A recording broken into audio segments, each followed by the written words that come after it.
क्या वीपीएन के खिलाफ फतवे फरमाइशी तो नहीं? क्या वीपीएन की बंदिश सबके लिए है? वज़रा और उलमा क्या करना चाह रहे हैं? सीनियर कॉलम निगार और प्रोग्राम कैपिटल टॉक के मेज़बान हामिद मीर के जंग में ताज़ा कॉलम में इंकशाफात। हामिद मीर ने अपने कॉलम में बड़े बड़े उलमा की मिसालें दी जो हाकिम वक्त के सामने डट गए मगर खुशामद नहीं की। उन्होंने गौसुल आज़म शेख अब्दुल कादिर जिलानी की मिसाल से अपने कॉलम का आगाज़ किया और बताया कि कैसे वो शिद्दत प्यास के बावजूद हराम काम से बचे रहे। जब हज़रत शेख अब्दुल कादिर जिलानी से पूछा गया कि आपने शैतान को कैसे पहचाना, तो उन्होंने बताया कि उसे उसके कौल से पहचाना। जब शैतान ने उनसे कहा कि मैंने तुम्हारे लिए वो सब हलाल कर दिया जो दूसरों के लिए हराम है। उन्होंने इमाम इब्न तैमिया की मिसाल दी। वो जो सच समझते थे उसे बयान करने से खौफ नहीं खाते थे, जिसके बायस हुक्मरान उनसे नाराज़ रहते थे। उन्होंने कैदोबंद की सोबतें बर्दाश्त की, यहाँ तक कि उनका जनाजा सरकार की जेल से निकला। हामिद मीर लिखते हैं कि उलमा को अंबिया का वारिस कहा जाता है और उलमाए हक दुनियावी ओहदों के पीछे नहीं भागते बल्कि हुक्मरानों से दूर रहते हैं। इमाम अबू हनीफा को अब्बासी खलीफा अबू जाफ़र अब्दुल्ला बिन मोहम्मद अल मंसूर ने काजी का ओहदा पेश किया तो उन्होंने इनकार करते हुए कहा कि वो अपने आप को इस ओहदे के काबिल नहीं समझते। इनकार सुनकर खलीफा ने गुस्से में कहा कि वो झूठ बोलते हैं, जिस पर इमाम अबू हनीफा का जवाब था कि अगर वो झूठे हैं तो फिर वाकई इस ओहदे के लिए नाअहल हुए। उन्हें जेल भेज दिया गया और उनके शागिर्द को काजी बना दिया गया। जेल में इमाम अबू हनीफा को कोड़े मारे जाते थे कि वो खलीफा का हुक्म तस्लीम कर लें, लेकिन उन्होंने खलीफा की ख्वाहिश के सामने सर झुकाने से इनकार कर दिया। रिवायात के मुताबिक उनका जनाजा भी जेल से उठा। हामिद मीर ने इमाम मालिक बिन अनस की मिसाल भी दी, जिन्हें मंसूर की इताअत से इनकार पर गिरफ्तार करके मदीना में सरेआम कोड़े मारे गए। इमाम जाफ़र सादिक ने भी मंसूर की ज़बरदस्ती इताअत से इनकार किया तो उन्हें भी गिरफ्तार किया गया। इमाम अहमद बिन हम्बल ने खलीफा अल मामून के दरबारी उलमा के कुछ फरमाइशी फतवों को मुस्तरद किया तो हुक्मरान वक्त ने अपने हाथ से उनका सर कलम करने का फैसला किया।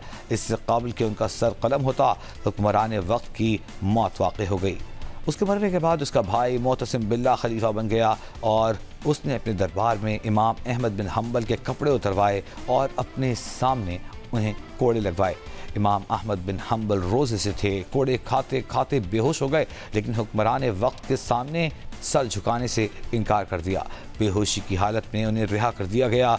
रोज़ा इफ्तार करने के बाद उन्होंने कोड़े मारने वाले जल्लादों को मुआफ़ कर दिया, लेकिन मुआफ़ नहीं किया तो उन दरबारी उलमा को जिन्होंने हुक्मरान वक्त की खुशनुदी के लिए फरमाइशी फतवे देकर शरीयत की खिलाफ वर्जी की। इमाम शाफ़ई से इमाम मूसा कासिम तक और मुजद्दद अल-अफ़सानी से शाह वलीउल्लाह तक कई उलमा के बारे में ऐसे वाक़यात बयान किए जा सकते हैं जब उन्होंने हुक्मरान वक्त की खुशामद से इनकार किया। इन सब उलमा और सूफियों के किरदार में एक मशहूर हदीस नबवी सल्लल्लाहु अलैहि वसल्लम की झलक नज़र आती है, जिसके मुताबिक जाबिर सुल्तान के सामने कलिमा हक़ कहना बेहतरीन जिहाद है। अपनी तारीख़ उठाकर देख लें, हर दौर में ऐसे उलमा की बहुतात नज़र आएगी जो फरमाइशी फतवों के ज़रिए अहले इख्तियार से दुनियावी ओहदे लेकर अवाम की नज़रों में गिर जाते हैं। हामिद मीर ने अल्लामा इकबाल का ऐसे उलमा के बारे में शेर भी दर्ज किया। खुद बदलते नहीं कुरान को बदल देते हैं, हुए किस दर्जा फ़क़ीहाने हरम बेतौफ़ीक़। उन्होंने लिखा कि अल्लाह से डरने वाले ज़ालिम और जाबिर हुक्मरानों से नहीं डरते, लेकिन अफसोस कि आज ऐसे फतवे पढ़ने को मिलते हैं जिनमें शरई तकाज़ों से ज़्यादा हुक्मरानों की ख्वाहिशात नाचती नज़र आती हैं।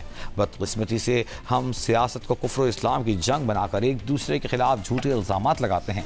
हुक्मरानों का किरदार यह है कि एक तरफ सोशल मीडिया को सब बुराइयों की जड़ करार देते हैं और एक्स ट्विटर पर पाबंदी लगा रखी है, दूसरी जानिब वज़ीर आज़म से लेकर तमाम वज़राए आला और हुकूमती शख्सियात बड़े धड़ल्ले से एक्स को इस्तेमाल भी कर रही हैं।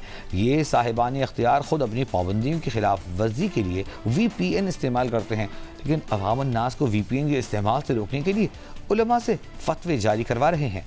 अल्लाह की किताब में कहा गया है कि ए ईमान वालो, ऐसी बात क्यों कहते हो जो करते नहीं। अल्लाह के नज़दीक ये बहुत नाराज़गी की बात है कि तुम ऐसी बात कहो जो तुम करते नहीं हो। सूरह सफ़ आयत नंबर 2 और 3। आखिर में हामिद मीर लिखते हैं कि सोशल मीडिया पर झूठ और फहाशी फैलाना गलत है, लेकिन जिन हुक्मरानों के अपने कौल व फ़ेल में तज़ाद हो उनके एलानात पर हम कैसे यकीन करें। तमाम अहले इख्तियार बड़े बड़े ओहदों पर फायज़ होते वक्त हलफ उठाते हैं, आइन से वफादारी का अहद करते हैं। अल्लाह का हुक्म है कि ए ईमान वालो, अपने अहद को पूरा करो।